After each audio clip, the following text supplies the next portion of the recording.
It's the 2020 Gas Ranger, a bike we have been super keen to ride, as several of us think this might be our next bike. It falls into what many call the hybrid class.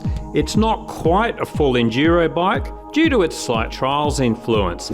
Softer suspension, a detuned engine for less top-end power but more grunt, tight turning circle, a lower seat height and slightly lighter than its enduro cousin. The theory, all this makes the bike suitable for anyone into slower, hard terrain, or short riders with short legs, or inexperienced riders.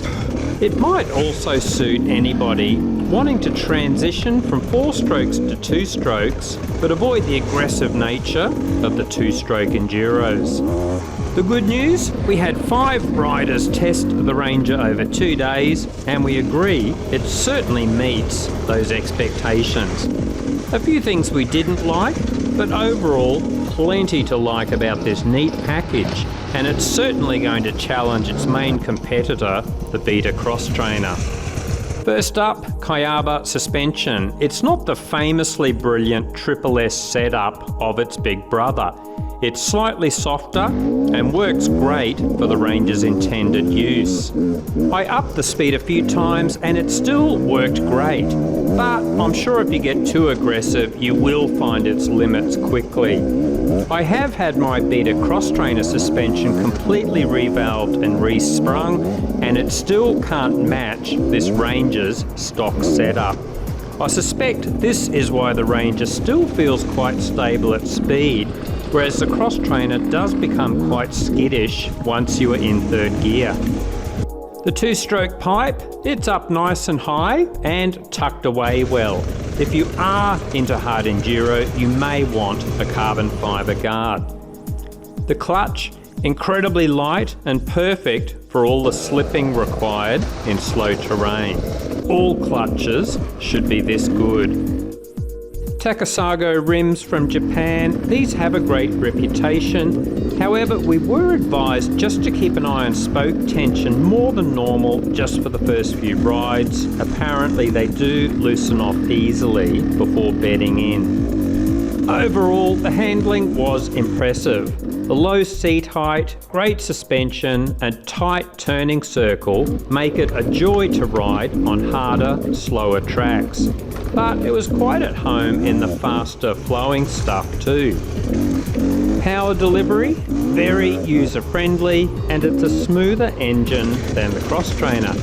It does have less punch at low revs, something I missed due to our style of riding. But I think many riders would actually find this better if they are less experienced or not aiming to ride snotty terrain all the time. Some claim that rejetting and changing the base gasket can increase the low-end grunt substantially. I'll chase this up, possibly do an update video later. Ergonomics, we had 5 different riders from short to tall, everyone was comfortable.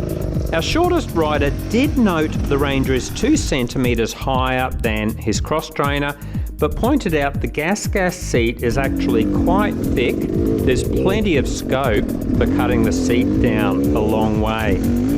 At the other end of the scale, I am ridiculously tall, but still felt comfortable on the Ranger, especially as the rear panels flare out a lot, so it's easy to grip the bike with your legs and get a lot of stability. What else? A very slick gearbox. Nissan brakes were good. The clear tank, a big plus over the Cross Trainer, as you can see your fuel level at a glance. The bike feels light even though it packs a few more kilograms than the Beta Cross Trainer. And also, for some reason, Gas are claiming the Ranger weighs 3 kilograms more than its full enduro cousin, the EC300. We compared the two on our industrial scales and actually found it was 2 kilograms lighter. We don't know why Gas is claiming a drive weight of 108 kilograms, just good to know it's not that porky. What else is there to like? The price. In Australia, it's $11,500 plus on roads, making it one of the cheapest Euro dirt bikes on the market. And in addition to the usual 6-month warranty, there's also a 2-year manufacturer's parts defect warranty. So what don't we like? The starter motor? It's the old KTM style that caused so much grief for KTM owners in the past. So far the gas one seems to be more reliable than the Austrian design. Nonetheless, there are more moving parts involved, so there's just more to go wrong over time. On the plus side, it's very accessible and you can do the well-known wet mod to increase reliability. As mentioned, the Ranger is slightly heavier than the Cross Trainer, although you really only notice it when picking the bike up. I think most owners would happily pay a bit extra for a lithium battery, which could knock another 1.5 kilograms off the weight. Irrelevant for most riders, but if you are into snotty, rocky terrain, then these frame rails are just like the Beta Cross Trainer ones. They can get bashed by rocks unless protected by a suitable bash plate. In my experience, the stock Michelin tyres work fine, but they were terrible in the mud and clay for our 2 days of testing. The shorter knobs packed up with mud rapidly and turned into slicks. If you mainly ride mud, you might need to turf these tyres fast.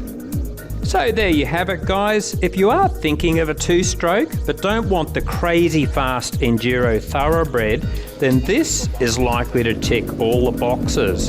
It's definitely a worthy competitor for the Beta Cross Trainer and could suit some riders even better due to its superb suspension and better handling at speed. We are really spoiled for choice nowadays.